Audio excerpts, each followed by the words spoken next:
Hello everyone, and welcome back to VTuber Skitty Plays Canon. In last episode, so saying she slips a wrist through it. It jingles faintly as he shakes a little hand. But Makoto seems to be enjoying a stupid little self just wagging her little wrist next to her ear and listening to the little jingles. I'll just go by my lonesome.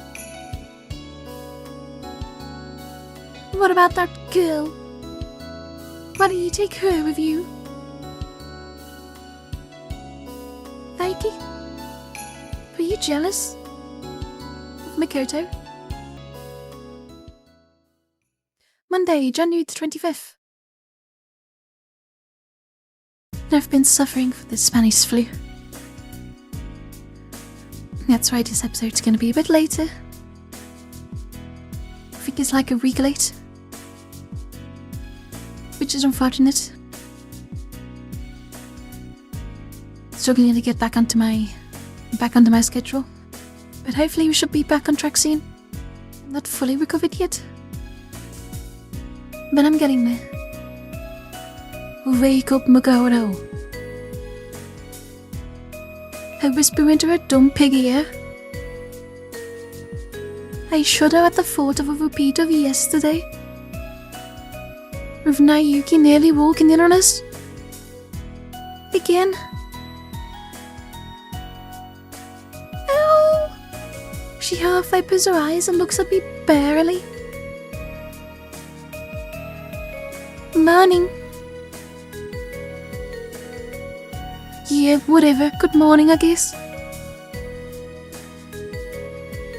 You wanna hardly get up? Where's Pero? Surely you haven't squished him? You fat little pig. Check the bedding full of squished little cat stains. Ow! She swipes her head from side to side, only hoping that her shriveling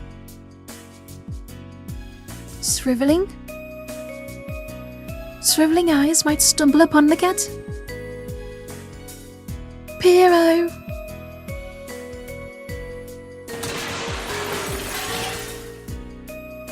Ow! You're heavy, you fat little cat. He's dropped under her head. Seems like he woke up early on us for once, and has been hiding on top of the bookshelf. The nerd. Okay. I'll get out of your way then. She extricates herself from the sheets and leaves. Pero still clinging to her hair.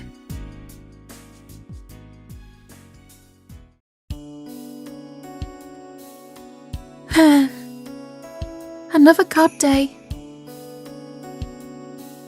Yeah, I guess. Not like I've been complaining about the cold since episode 1, but whatever. Don't worry, we've only got to put up with this a little longer. You'll start getting warmer soon, you dumb pig. Just like in Spain. Oh god. I don't want it to be cold anymore.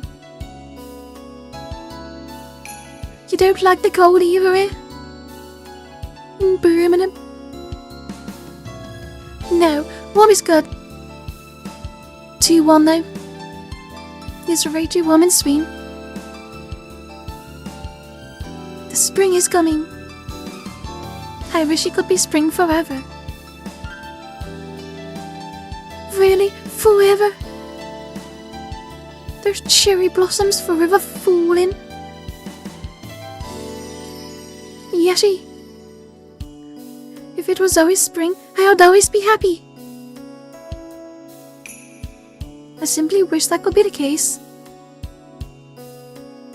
That spring will breathe new life into Makoto. then I'm sure everything will start coming right again. Surely. But that's why I want spring to come now. While things are as they are.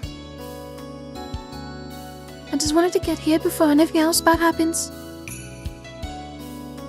Then maybe Makoto will begin annoying me again with his stupid pranks again. Maybe we'll be able to return once more to these unbearable noisy days with her beat her up every single second. Just be patient for a little longer, you dumb pig. Then you'll be a spring pig. A spring pig fox. I repeat.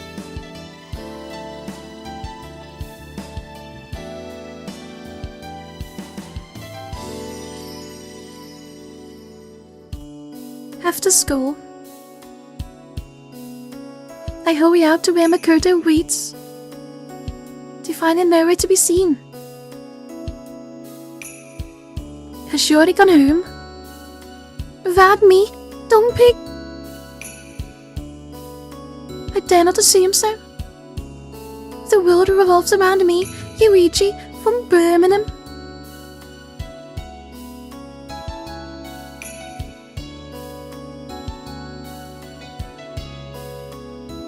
As time goes by, the stream begins to thin. The wind is scaffoldingly cold today. I feel it tear from my uniform and down my back. There's no way she would have rated in this. She must have gone home after all.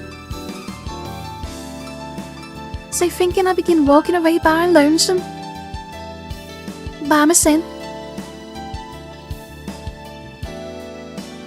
Who's just gone straight home? Might have been nice to buy her some pork when as present. Of course, maybe she'd already bought herself some, the fat little pig.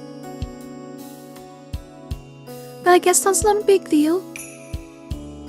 If there are too many, I'm sure Auntie and Naoki will help. So rather than I head straight home, I make for the store. We can see the Naveen wannabe with the American assistant. The orange setting sun practically blinds me, obscuring the street and the shop fronts. The scene is tinged with sadness. How does a city sit so solitary? It was full of people. They stare blankly upwards at the red clouds, the red sky, the red world around me.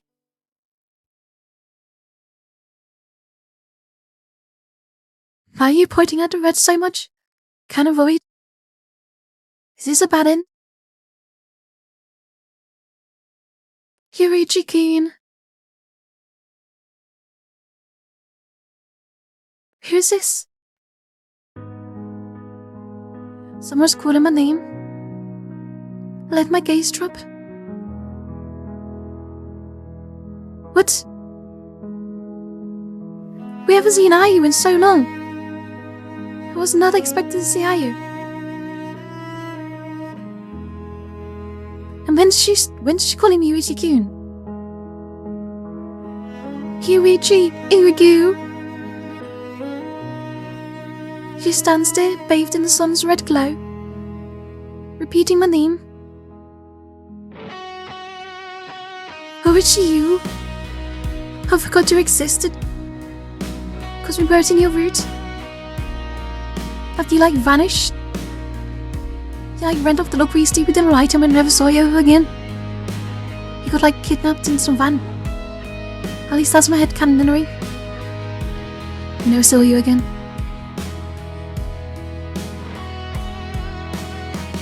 It's been a while. How are you doing? Did you escape the van? Yuichi. Yugu. Her rings catch my eye. Her rings tremble feebly.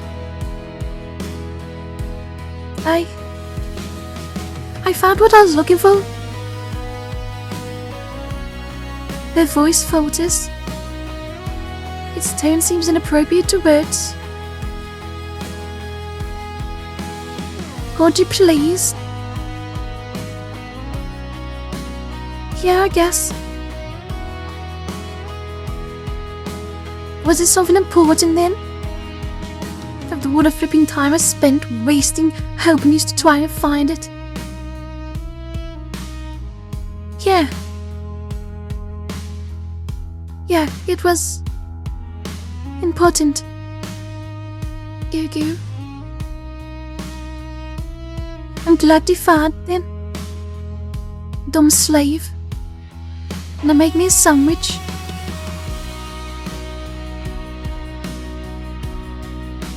The shadows of red clouds above move across the ground between us. Yuichi? Now that I found it, I probably won't be coming here much anymore. You were coming here much anyway. You got kidnapped by a ride van. And we haven't seen you in like 12 episodes? Maybe longer. So I probably won't see you much anymore. You haven't seen me in so long. Why are you making a big deal out of it? Why not? Because I've finished what I came to this town to do, Yugu. In that case, why did I come to your town to play instead? She has her own town. I thought this was her town. Yuichi. It can't be that far, can it? I mean, if you come here, I can go there.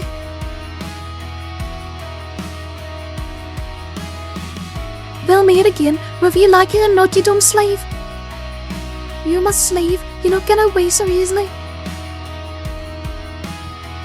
That's true. I'm gonna go put on a stupid hat and call myself Kachi.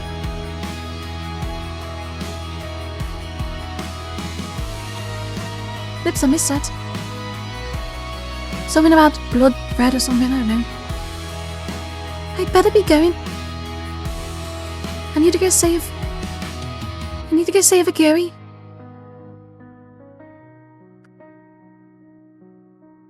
The setting sun behind her.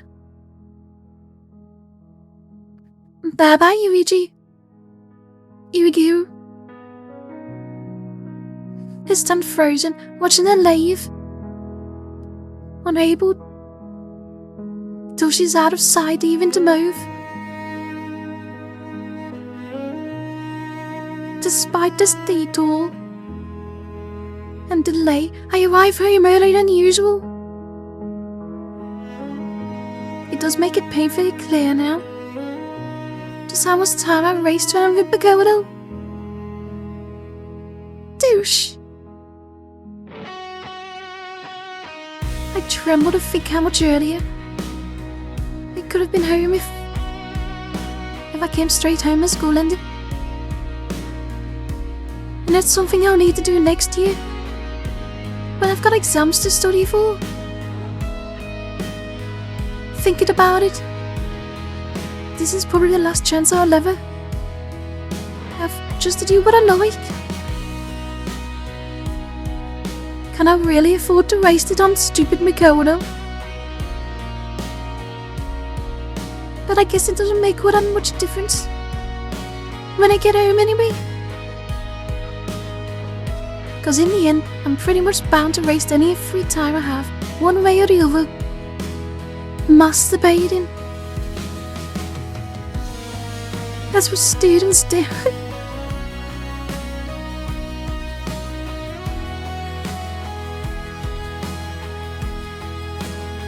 I realized as soon as I entered the hallway,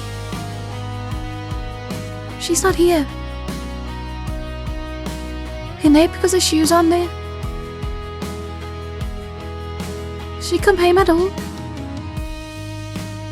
I stand still and search for my thoughts for a moment. Get back to school, wait for a bit. Get back to school. What if we missed each other? Knowing her, she still might be waiting for me at the school, being a frozen foxicle. Can't ignore that thought. Without hesitation, turn around and hurl myself back into the freezing wind.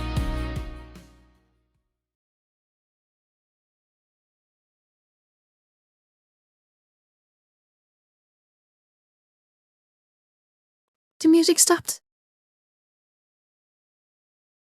The school gates are silent. There's no one here. I begin to feel a distant, uneasy sense of loss. There could be any number of innocent explanations. Maybe she's off playing by herself somewhere. Maybe she's just hiding to play a trick on me. Flippin' are you? And you are you? I knew the red sky. I knew the talk about loss of red. And are you? It was bad news. But I have a bad feeling about this. That's quite independent of my inability to grasp the situation. I can try to reassure myself, but it's an empty gesture. Makoto! I run.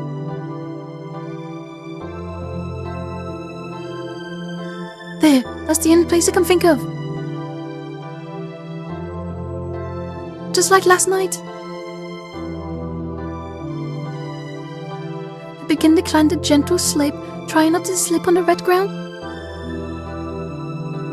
If she were beside me now, she would have tripped over and be flat on her face in the mud going, ow! All up ahead were the trees, thin and finish. She would be squatting down in the open, staring out into the distance. She's nothing but trouble. Even now, I'm wondering how best to scold her and bait her up. And just like last night.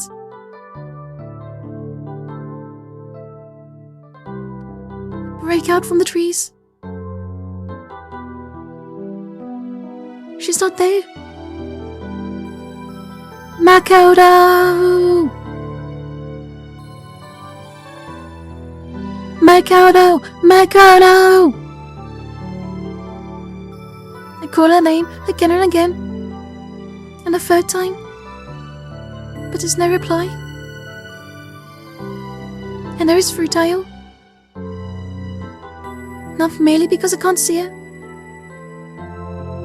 I can feel the place's emptiness, the lack of ears to hear me. And against that, I'm all too conscious of the ignoranic darkness, a fearsome darkness that forbids me to draw near, through which I force my way, like one wading through a sea of crude oil. I push through the thickets, and they tear back at my skin. Makoto! I continue to shout, the one I've lost, but to no avail, she isn't here.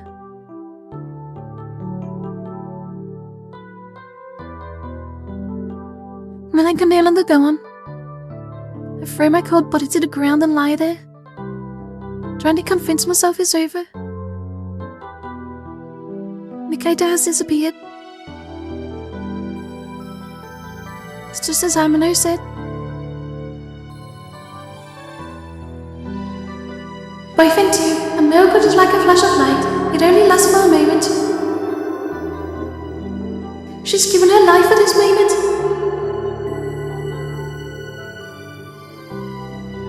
The miracle has extinguished the light. Is how she would have probably finished that now. You stare at the ground, thinking of and regretting what's happened to Mikoto.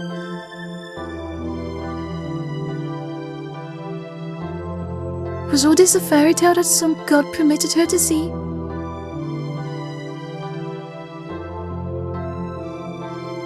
Was this how her last desire was granted? And if so, have I lived up to her expectations? Or to my obligations? Has her wish finally been fulfilled? No, surely there's more I could have done. I wanted to do so much more. As my body chills and starts to hurt, I accept that as punishment, as though it might make up for my failure. I resist the urge to collapse into unconsciousness, forcing myself to endure the pain.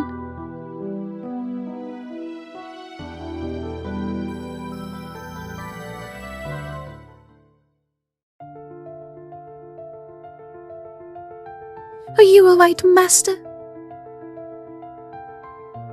This is the reaction I get when I get home. One look into my face and Naoki's shrieking in alarm. You're so cold. Let me get Kuropi. She's referring to my hand, which she is gripping. I'm fine. Leave me alone, you dumb dog. I'm brooding. You sure I'd feel fine? Oh, look it. Of course I don't. That's because I'm not. And left with her this morning and returned alone. Am I supposed to feel fine? Where's that girl? The one I'm jealous of for some reason. That's right, Naoki still calls her that girl. So disrespectful. So jealous. One cutie call us a bit friendlier, you know. Snaps a part of me deep down. Disappeared. I say without thinking. I wanted to imply it was her fault. It was your fault, Naoki, for being jealous. You dumb British girl. I just wish I could punish you even a little. I just wish I could push even a little bit of a blame onto someone else. If I can't, I don't know how crazy I might go. Consumed by my self-hatred. I hate Naoki. I hate Auntie. But most of all, so horrible to admit, I hate myself. Again. Dear me, on such a cold day too. I didn't notice Auntie joining us. She must have came up behind us and had been listening in. But her concern, while kind, is irrelevant. Mikoto is never coming back. And the only one he knows that is me. Mikoto's room. It's just as she left it. A complete mess. But that's just the way she is. And it's a fact that there's basically nothing here but manga. Except there's something else here.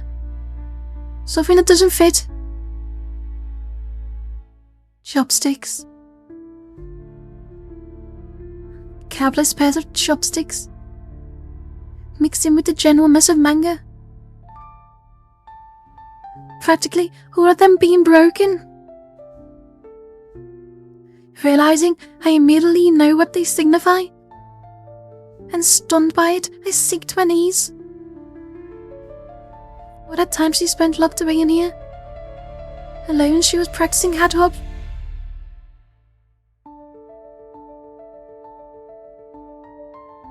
My heart. My poor heart. What a time she spent locked away in here. She was practicing how to hold chopsticks. Time and time again she must have separated the pair angrily, only for them to fall from her hands. It must have been the same when she tried to brush her teeth. Time and time again, trying over and over, fighting desperately against her own dehumanization. But it was all in vain. She didn't even tell anyone she was trying. The only person who knows what she must have gone through is me. Here, now.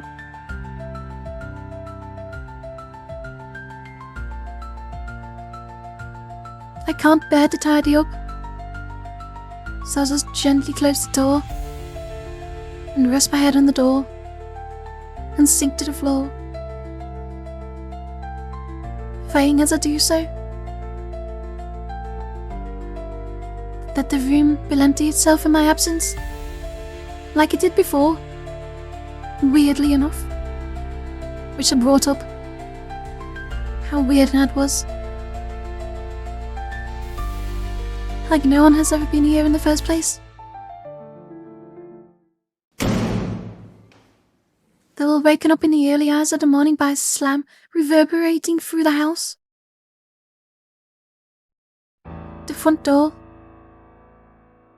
We head for the hall as one.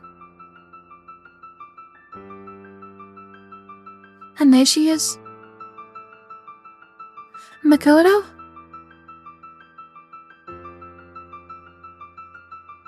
Her face flushing bright red. She entrusts her frozen body to me. Can you have any idea how worried we've been? Piero's gone.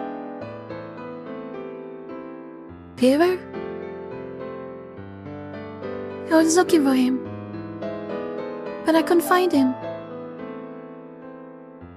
I see. Okay. Leave the rest to us. You go get some rest, okay? Yeah, she says no more, but closes her eyes at once, becoming a dead weight in my arms. What a fever. Remembers Auntie? Her hand on the girl's forehead.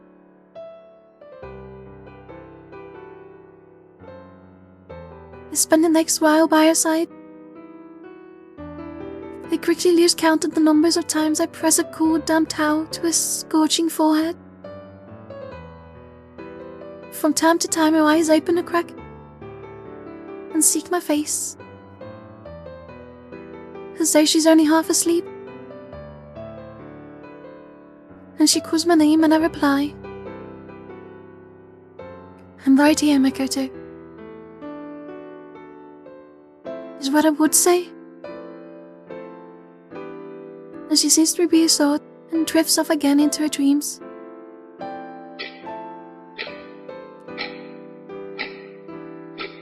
The clock fills the room with sound.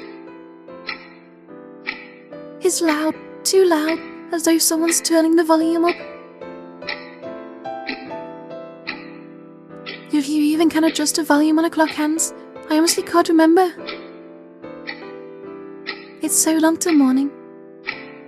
The night feels as though it's going to continue forever. prove my mind as sluggish as the sediments that filter through the swamp. It doesn't drag or feel tedious. Feel like a part of the furniture. Right a bookshelf behind. Me might suddenly burst into conversations any moment. The ticking of the clock grows a little quieter.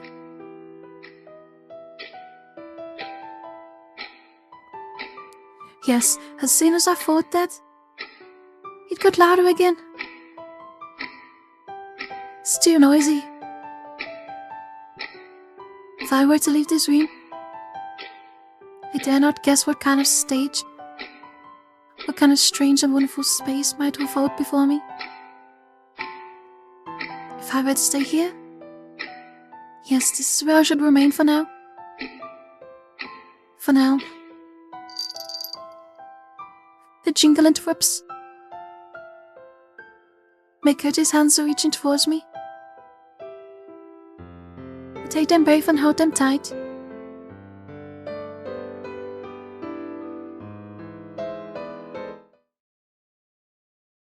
Tuesday, January 26th. I can't end it here. I'm sorry, but I can't. I'm gonna have to continue.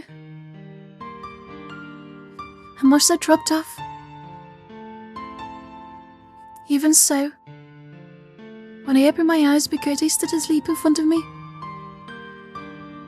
Really asleep, not drifting in and out. I touched my hand onto her forehead. It seems her fever has largely passed.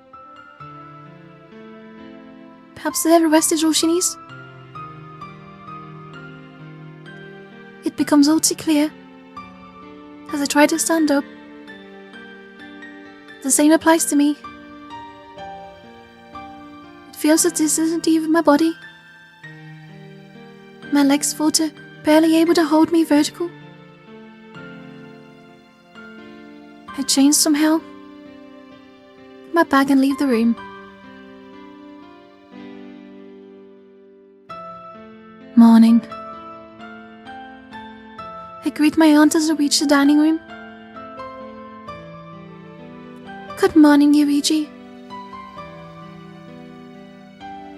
Didn't you get any sleep? She asks as she sees my face. Do I look that awful? And refrains from asking. She might say I look the same as always. A bit. Don't ever do things, okay? She's probably implying that it's all alright for me to take the days off from school. I will be fine. That's not an offer I want to take up. Has her fever gone down? She definitely changes the subject. Not totally. Could you let the nursery know? That's... This is rare. She actually looks troubled. And she doesn't continue.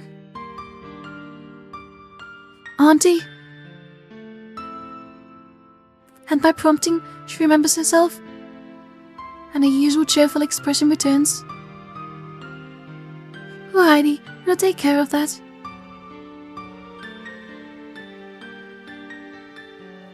Who's wrong? No, he's fine, thanks. I pull out the chair and sit down.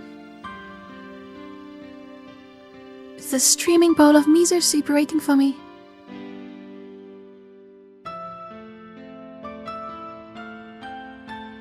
So Makoto isn't actually helping out at the nursery anymore. And much is clear from Auntie's unprecedented troubled reaction. I guess she never really was suited to that job in the first place. I forced to get it because I'm a douche. It's obvious just imagining it that she would actually have cut rather a poor figure as a helper. Always solitary, never speaking to anyone, just like a mother, skitty plays. Never able to do anything right, always causing nothing but trouble. I expect the only reason she was able to stick it out for so long was because Auntie's friend stood up for her. And how long was that anyway? For all I know, she's just been going through the motions for ages now. Leaving the house with me and waiting to meet me after school. But only pretending to do so. But only pretending to do something in between. But there's hardly any point in digging that up now. They've taken so much care to hide it from me. For my Koto's sake, at least. I should keep up the pretense. Raving my way through my fellow students, I press on throughout the school with pointless haste.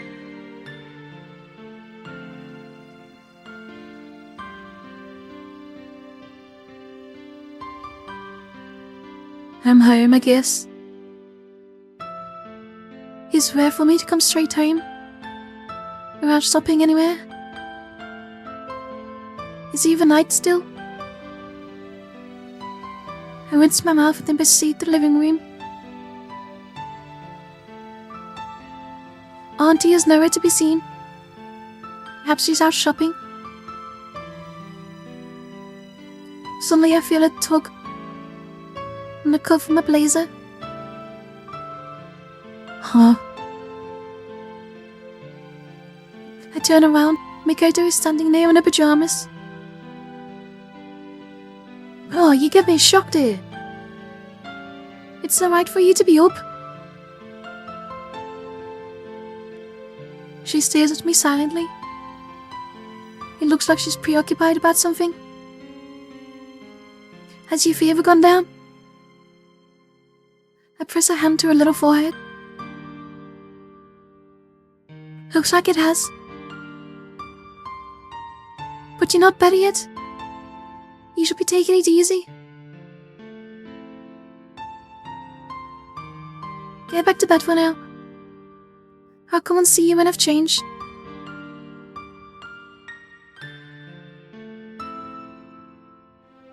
She just stands there gripping my sleeve. Come on, let's go. I take the lead and pull her off upstairs. She hasn't given me any other options. Go on, back to bed. I won't be a minute. I say, halting in front of her room.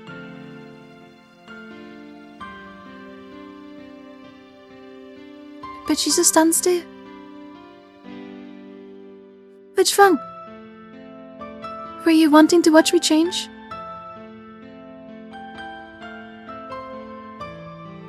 No. With a sudden wail, she's staring at the floor. Are you okay? No, what? This time, you are the one who's gonna disappear. Thought flashes through my mind. That nearly stops my heart. Is she saying that because she's remembered what happened on that day? Has her memories returned? In Ruth's case, has she remembered about her own fate? I calm myself, and truth breaks from her doubts. She's probably just thinking of me as another Pierrot. Since Pierrot has disappeared, so thinks I'm gonna disappear too. Pierrot just come back to his owner. Can't play here for the rest of his life, you know. Pierrot doesn't have an owner. Don't worry, I'm sure he'll pop up again when he has time. I ruffle her hair reassuringly. And I'm certainly not going to disappear, so you needn't worry.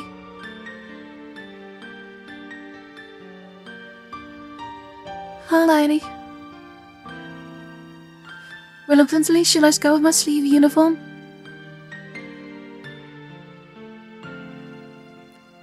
Are you done yet? I leave the door half open as a change, but that doesn't stop Mikado from becoming impatient. Seems she has no intent in returning to her own room. Yeah, you can come in now. Maniacally half done, but Mikado's voice sounds so desolate that I can't bear to tell the truth. Besides, she'll get cold as she stays in the corridor. My room's just getting nice and warm anyway. She notices as soon as she comes in, drawing by my side. Hang on, at least let me get my trousers on. I hastily finish tugging them on up my legs. She's watching me intently, gazing sadly up at my face. There's about a head difference between our heights. Warm yourself up, or would you rather lie down? I don't care, as long as you're here. Let's at least get you wrapped up. Come on. Don't just stand there. Alrighty. She lowers herself onto my bed, and I pull the quilt up around her. As I sit down beside her, she offers me half. I can't refuse, I'm actually rather hot from how quickly I hurry down, but I still accept. She smiles her satisfaction. I guess she really does just want to be with me. We lie there together, like lovers or siblings. It doesn't matter which. Kinda does matter. After the last episode, it matters a lot. What that's important is that the relationship is close, that's all. A sudden jingle fills my ears. Huh? Is the bells on her wrist? She appears to have forgotten about them too, till they rang as she moved. For a while we play by shaking her wrist, enjoying the sound. We say nothing. The sound of bells is enough.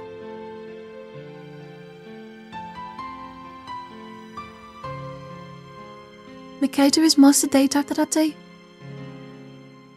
And she gets ever quieter. No, quiet isn't the right word for it. It's too nice. This isn't nice. This is her starting to find even speech of things so difficult to border on the impossible. Once she was the noisiest person in the house.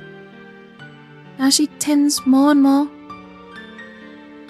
just to sit there and stare into space.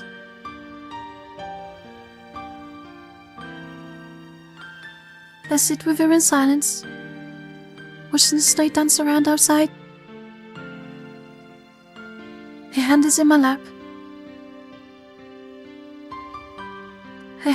Her tiny and warm hand, so that she'll always know, without looking, that I'm still with her. Mikado? Mikado? She slowly turns her face to me. Would you like some satsuma? And for quiet one from Auntie? I show it to her.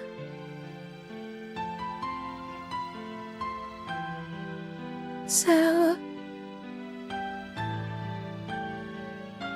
hey, you notice I guess we'll have to try and see. Tell you what, I'll eat some first. I sink my thumb through the pit, into his core, and neatly pull it into two. Taking one of the halves and splitting it again.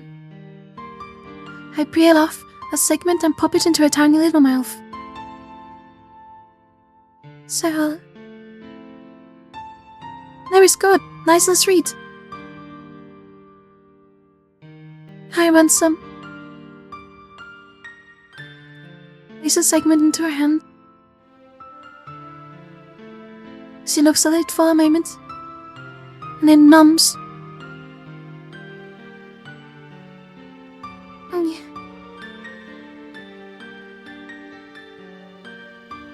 Her lips pause.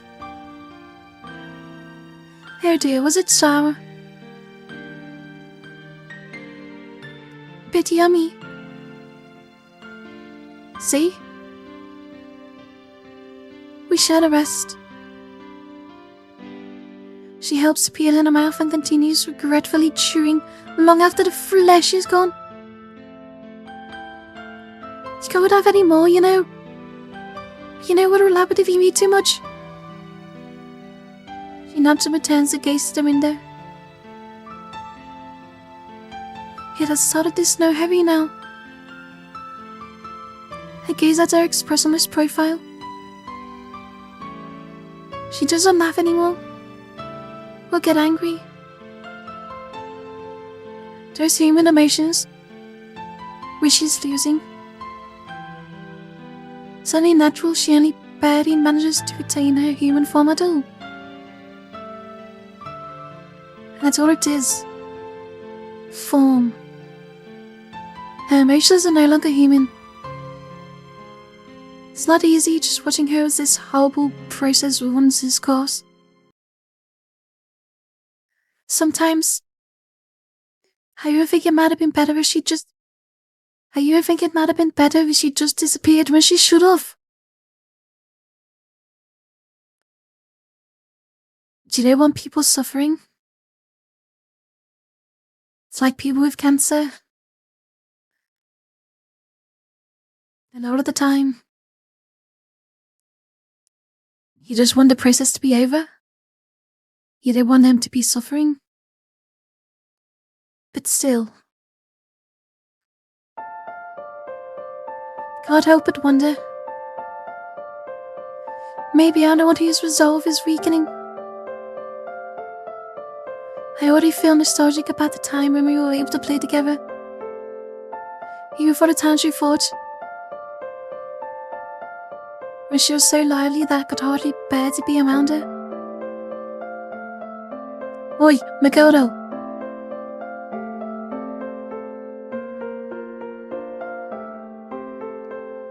She looks my way, moving only her eyes. Eyes that are no longer clouded by emotion. They are the innocent eyes of a child. Help! She spits out the unswallowable Satsuma appeal and gives it back to me.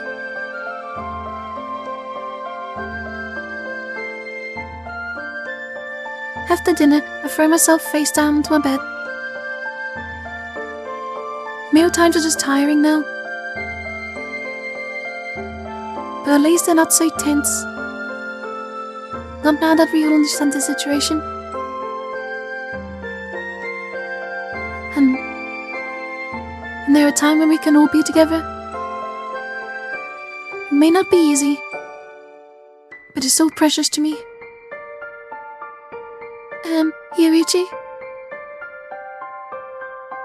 I look up. Thought Makoto was back in her room, but she's standing in my doorway. What is it? I get up. At least she realizes I'm tired. Read story. The story? You mean manga? She nods. Alrighty, over here. Yay! She patters happily over, lie down together and she nuzzles my wrist. My wrist. I remember how once I had found this intensely irritating. It's shaken her off coldly. But now I let her do whatever she likes. There's no longer any reason to try and teach her any discipline. Which one? Take a book from her and flip through the pages. Huh? I already read this one. To you recently, didn't I? Read it. She passes on. Now take some effort for me to feign interest in this kind of material for a second time. Alright. I'll read it to you. Sophie says a sudden thing. Her head rubs idly against me. I can't tell if she's really listening or not. I keep reading anyway.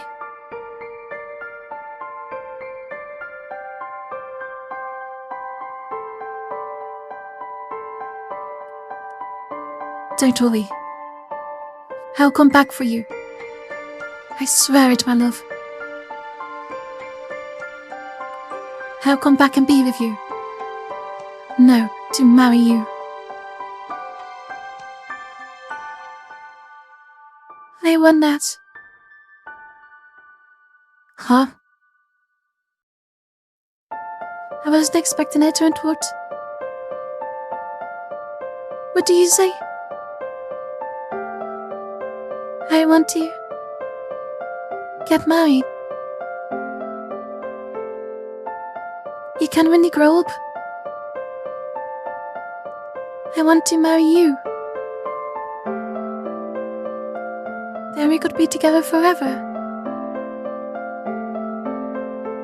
Yeah, that would be nice.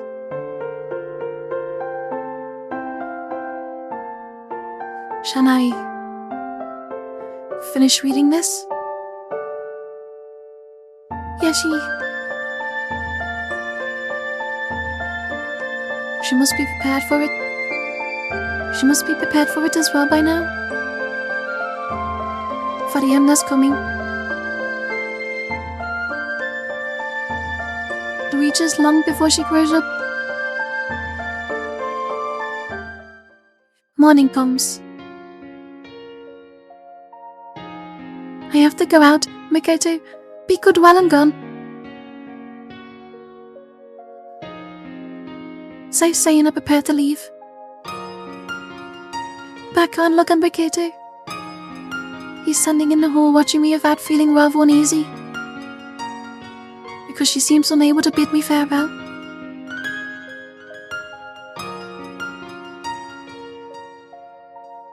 Come on, Makoto.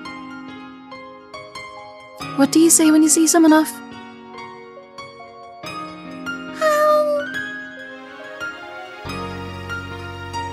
My urge is to strike her as a criticism? To frighten her? I've got to go, Makoto.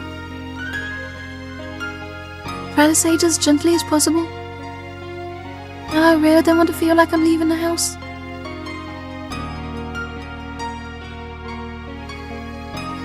Oh, what are you doing still here, Yuichi? Auntie's voice floats out from the kitchen. She comes out and approaches me, wiping her hands on her apron.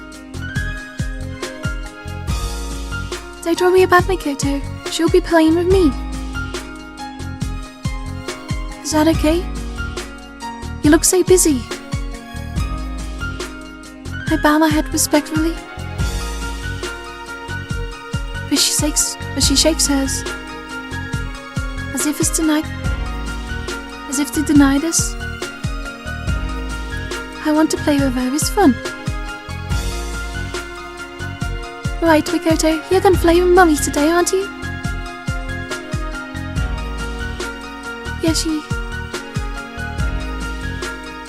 Yeah, Makoto responds at last for a big nod, and I'm finally able just to head off to school.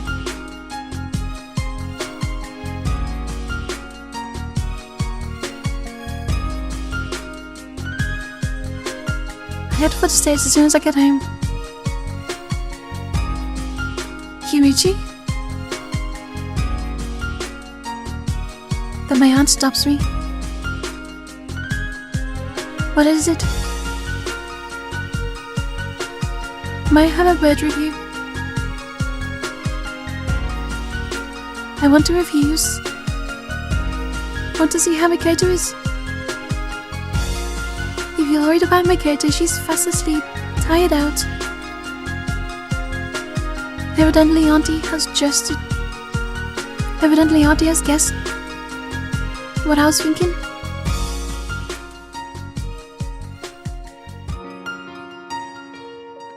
Kirichi. But I'm afraid.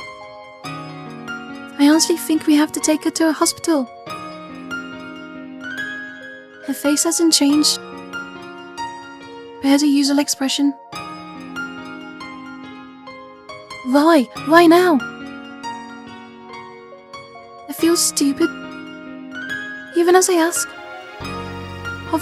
Obviously she's incapable of leading a normal life. It's unreasonable to try to ignore the fact. It's no use pretending it's not true either. By now, Aunty's played over for a whole day. There'll be nothing she doesn't know. Indeed, it's going to be based on that experience that she came to this conclusion. You agree? Can't disagree. It's not what she says, but rather her expression which persuades me. Yeah, I suppose you're right. I suppose we have to. I know she's right. I was only reluctant because I wanted to stay with Makoto. Out of mere selfishness. If I'd been thinking what was best for her, I would have fought this all along.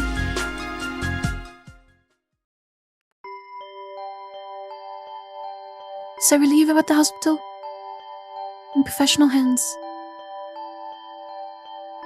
She can't be happy. She'll be undergoing a hideous number of tests, and I doubt she understands why. But it'll be worth it if they can learn anything.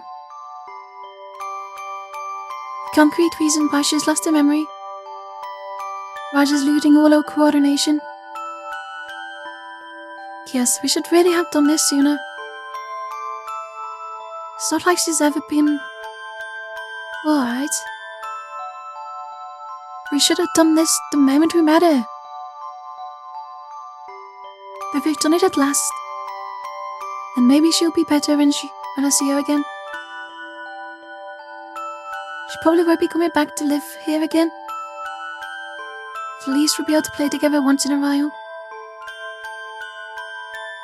I'm sure we became friends enough for that. In the short time we've lived together.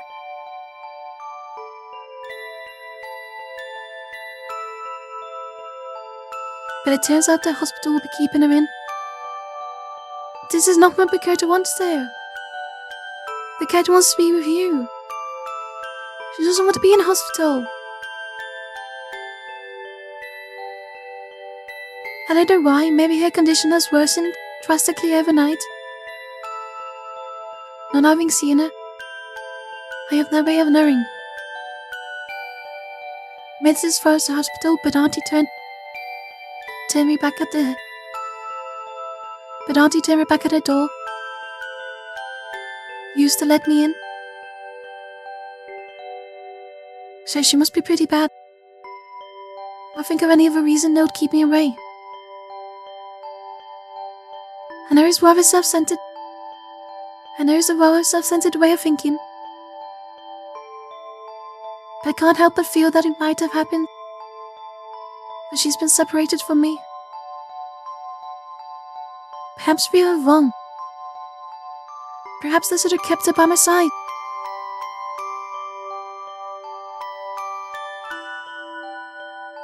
No, let's not think so negatively. I don't have any evidence she's worse.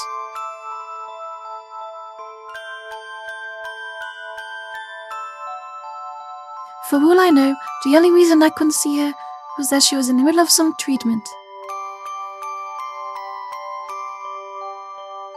It's still cold, but every winter must come to an end.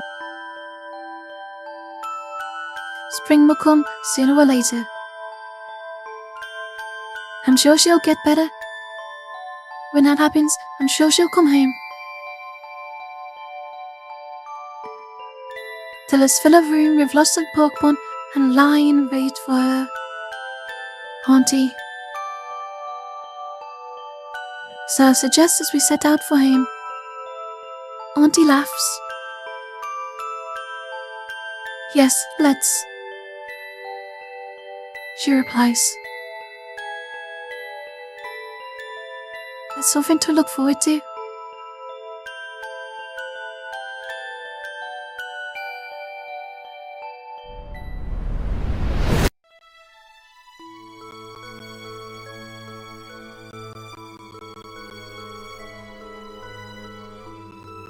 That's the ending? That's the bad ending?